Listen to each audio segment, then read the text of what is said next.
আজি আমাৰ অসমৰ হায়াৰ ছেকেণ্ডেৰী যিটো ছেকেণ্ড ইয়াৰ ফাইনেল 2024 যিটো হায়াৰ ছেকেণ্ডেৰী ফাইনেল হৈছিলে তাৰে আজি ৰিজাল্ট ঘোষণা কৰা হৈছে।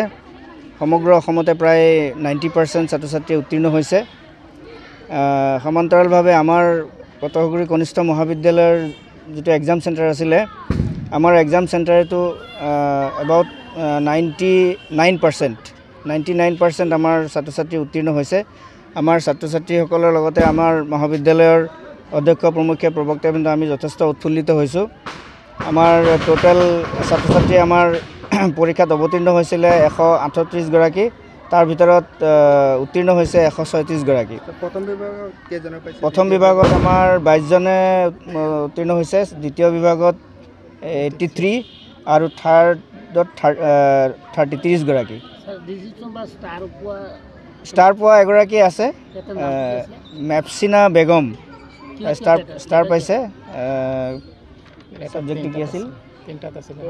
তিনিটা ছাবজেক্টত পাইছে, পলিটিকেল ছায়েন্স, এৰাবিক আৰু আছামিজত।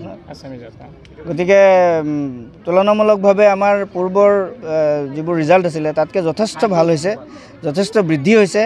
গতিকে আমাৰ যিসকল মানে এইবাৰ প্ৰমোশ্যন পাব ছেকেণ্ড ইয়াৰলৈ, তেওঁলোকৰ মাজতো যথেষ্ট উল্লাস উদ্দীপনা দেখা পাইছোঁ। আমি আশা কৰিছোঁ আমাৰ এইখন চেণ্টাৰৰ পৰা যাতে আমি 100% ল'ৰা ছোৱালী যাতে আমাৰ উত্তীৰ্ণ হয়, তাৰ কাৰণে আমি যিমানখিনি কষ্ট কৰিব লাগে আমি সেইখিনি কষ্ট কৰিবলৈ প্ৰস্তুত।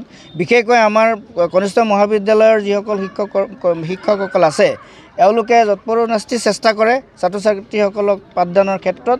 গতিকে মই এই ক্ষেত্ৰত কৈ মই আনন্দ অনুভৱ কৰিছোঁ যে আমাৰ ছাত্ৰ ছাত্ৰীসকলে আমাৰ এই পাঠদানৰ যথেষ্ট লাভালাভ অৰ্জন কৰিবলৈ সক্ষম হৈছে। ছাত্ৰ ছাত্ৰীসকলৰ মাজত যথেষ্ট উল্লাস উদ্দীপনা আমি দেখা পাইছোঁ। গতিকে আমিও পূৰ্বতকৈ আমি অধিক আমি তেওঁলোকক পাঠদান কৰি ষ্টাডি ষ্ট্ৰেটেজিসমূহ আমি তেওঁলোকক দেখুৱাই দিম বুলি আমি প্ৰতিশ্ৰুতিবদ্ধ। আচলতে অকল মোৰ চেষ্টাই নহয়, আমাৰ ছাত্ৰ ছাত্ৰীখিনিয়ে যথেষ্ট চেষ্টা কৰিছিলে।